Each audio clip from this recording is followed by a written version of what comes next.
تو خود غرض نہ بننا کہ اپنے آپ کو سنوار لیا اور کافی ہے، نہیں، لوگوں کو بھی نیکی کا حکم دینا۔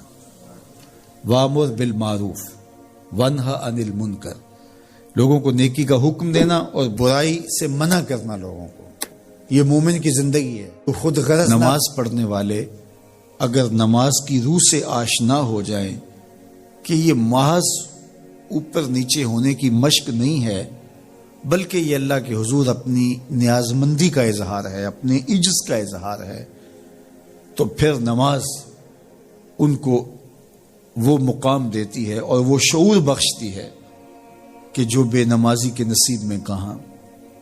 انسان کے اشرف اعضاء اس کے سر میں ہیں، بولنے کی قوت زبان سر میں، دیکھنے کی قوت آنکھیں سر میں، سننے کی قوت کان سر میں، سوچنے کی قوت دماغ سر میں، سونگھنے کی قوت ناک سر میں، اور یہ سر مالک کے در پہ ہے۔ اور زبان سے بندہ کیا کہہ رہا ہے؟ سبحان ربی الاعلی، مالک تو سب سے اعلی ہے۔ اور اپنا رویہ اور عمل کیا ہے کہ اپنی ناک بھی خاک پہ رکھی ہے، پیشانی بھی خاک پہ رکھی ہے، اور باقی اعضاء بھی خاک پہ ہیں۔ تو گویا عملاً یہ بتا رہا ہے مالک مجھ سے نیچا کوئی نہیں اور تجھ سے اونچا کوئی نہیں۔ اور اگر وہ نماز کی روح سے آشنا ہو جائے تو سجدے سے سر اٹھانے سے قبل اللہ سارے اس کے بوجھ اتار دے، اس کے من میں روشنیاں کر دے۔ تو نماز بندگی کا شعور دیتی ہے، من میں چراغاں کرتی ہے۔ اللہ کے حضور جھکنے سے بندہ ایسا بندہ کامل بن جاتا ہے کہ پھر وہ کسی اور کے آگے نہیں جھکتا۔ تو اپنی اولاد کو نماز کی محبت دو، نماز کی ترغیب دو، نماز کی عادت دو اور نماز کا حکم دو، اور ان کی عادت راسخ ہو جائے، طبیعت میں پختگی کے ساتھ نماز کو اختیار کرنا ان کی طبع میں جم جائے۔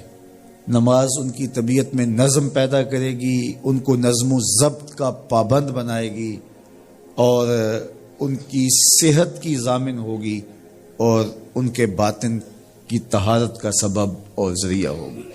اس لیے کہا کہ اللہ کے حضور جھکنا نہ بھولنا اور نماز قائم کرنا۔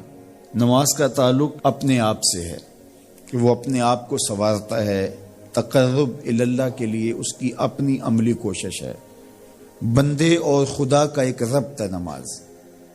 اسی طرح یہ خیال کہ میرا مالک مجھے دیکھ رہا ہے، اس سے بھی تہذیب نفس ہوتی ہے، باطن کی تربیت ہوتی ہے۔ انسان ایک حصار میں آ جاتا ہے، ایک پہرے میں آ جاتا ہے کہ میرا اللہ مجھے دیکھ رہا ہے، اور پھر وہ قدم پھونک پھونک کے رکھتا ہے۔ وہ اچانک لوگ بیٹھے ہوئے ہونا، تو آج کل یہ سوشل میڈیا کا زمانہ ہے، تو کوئی کیمرہ سیدھا کر لے تو ایک دم مرتب ہو جاتے ہیں، اس لیے کہ اب ہماری تصویر آنے والی ہے۔ یا کوئی کسی کو کہے کہ جناب آپ لائیو جا رہے ہیں، تو وہ بالکل اپنی حرکات سکنات منظم کر لیتے ہیں، کپڑے سیدھے کرنے لگ جاتے ہیں، اس لیے کہ ہم لائیو جا رہے ہیں۔ وہ لائیو چاہے 5 آدمی دیکھ رہے ہوں، چاہے 10 آدمی دیکھ رہے ہوں، لیکن پھر بھی چونکہ ہم لائیو جا رہے ہیں تو اپنی حرکات سکنات مرتب کر لیں گے، منظم ہو جائیں گے۔